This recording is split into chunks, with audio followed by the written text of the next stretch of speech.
ओम श्री परमात्मने नमः। अथ पंचमोऽध्यायः। श्रीमद्भगवद्गीता के प्रेमियों को डॉक्टर गीता देवी गुप्ता का सादर वंदन एवं अभिनंदन।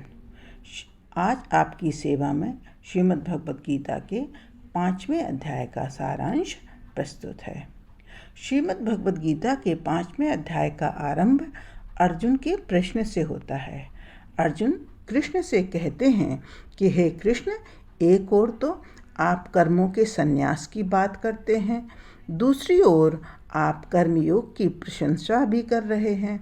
अतः इन दोनों मार्गों में से जो मार्ग मेरे लिए कल्याणकारी हो, आप उसी एक मार्ग को हमें बताइए। यहाँ पर यह समझ लेना आवश्यक है कि मन, वचन और शरीर से होने वाले सभी कर्मों में कर्तापन का त्याग ही कर्म संन्यास का मार्ग है और इसे ही ज्ञान योग भी कहते हैं तथा कर्म फलासक्ति से दूर रहकर शास्त्रोक्त कर्तव्य कर्मों को भगवद अर्पण बुद्धि से करने को कर्मयोग कहते हैं। इसलिए कृष्ण अर्जुन से कहते हैं कि हे अर्जुन, कर्म संन्यास तथा कर्मयोग ये दोनों ही मार्ग कल्याणकारी हैं, पर साधन की सुगमता के कारण कर्मयोग श्रेष्ठ है। हे अर्जुन, राग द्वेष आदि द्वंद्वों से रहित कर्मयोगी भी नित्य सन्यासी ही है, क्योंकि राग द्वेष आदि द्वंद्वों से हीन साधक सहजता से संसार बंधन से मुक्त हो जाता है। जो पुरुष कर्म संन्यास तथा कर्मयोग को फल रूप से एक ही देखता है, वही सच्चा ज्ञानी है। ज्ञानी योगियों तथा कर्मयोगियों दोनों को परम धाम प्राप्त होता है। वस्तुतः वे लोग अज्ञानी ही हैं जो कर्म संन्यास तथा कर्मयोग को अलग अलग मानते हैं, क्योंकि कर्मयोग के बिना कर्म संन्यास की प्राप्ति कठिन है। हे अर्जुन, उक्त सत्य को जानने वाला योगी तो विविध शारीरिक एवं मानसिक क्रियाओं को करते हुए भी यह समझे कि मैं कुछ नहीं करता। इस प्रकार जो व्यक्ति भगवत अर्पण बुद्धि से समस्त कर्मों को करता है, वह जल में कमल पत्र की भांति पाप से लिप्त नहीं होता। कर्मयोगी तो समस्त आसक्तियों को त्याग कर अंतःकरण की शुद्धि के लिए कर्म करते हैं और नैष्ठ की शांति को प्राप्त करते हैं। हे अर्जुन, मनुष्यों के कर्मों तथा कर्तापन में उनका स्वभाव ही मूल होता है और परमेश्वर तो किसी भी व्यक्ति के शुभ अथवा अशुभ कर्मों को ग्रहण नहीं करता।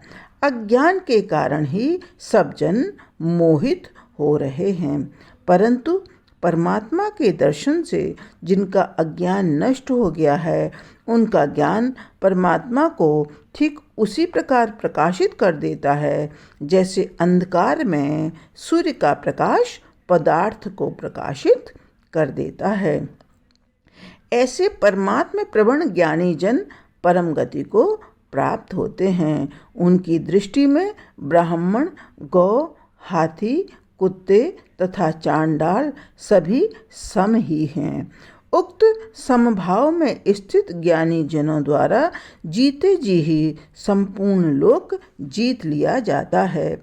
चूँकि परमात्मा निर्दोष और सम है, अतः अपनी समता के कारण वे भी परमात्मा में ही स्थित होते हैं।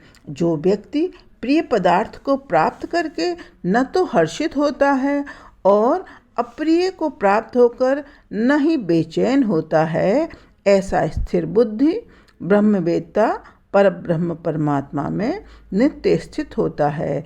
बाह्य विषयों में अनासक्त साधक ही आत्मिक आनंद को प्राप्त करके अक्षय सुख का अनुभव करता है। हे अर्जुन, इंद्रिय और विषयों के संयोग से उत्पन्न होने वाले भोग ही दुख के मूल हैं। विवेकी पुरुष इन भोगों में नहीं फंसता। जो साधक शरीरांत अर्थात मृत्यु से पूर्व ही काम क्रोध आदि से उत्पन्न वेग को सहन कर सकता है, वही पुरुष योगी और सुखी है। जो पुरुष आत्मा में रमण करते हुए सुखी रहता है, वह ब्रह्म को प्राप्त होता है। इस प्रकार समस्त भूत प्राणियों के हित में लगे हुए परमात्मा प्रवण ब्रह्मवेत्ता पुरुष ब्रह्म को प्राप्त होते हैं। ब्रह्म निर्वाण को प्राप्त ऐसे योगियों के लिए ब्रह्म निर्वाण ही परिपूर्ण है।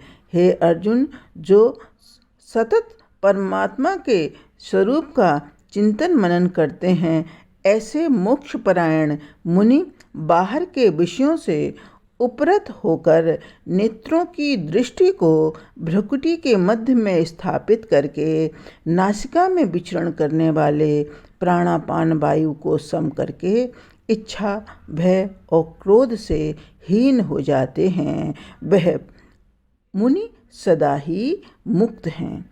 जो भक्त मुझको समस्त यज्ञों और तपों का भोगने वाला, संपूर्ण लोकों के ईश्वर का भी ईश्वर तथा समस्त भूत प्राणियों का सुहृद समझता है, वह परम शांति को प्राप्त होता है।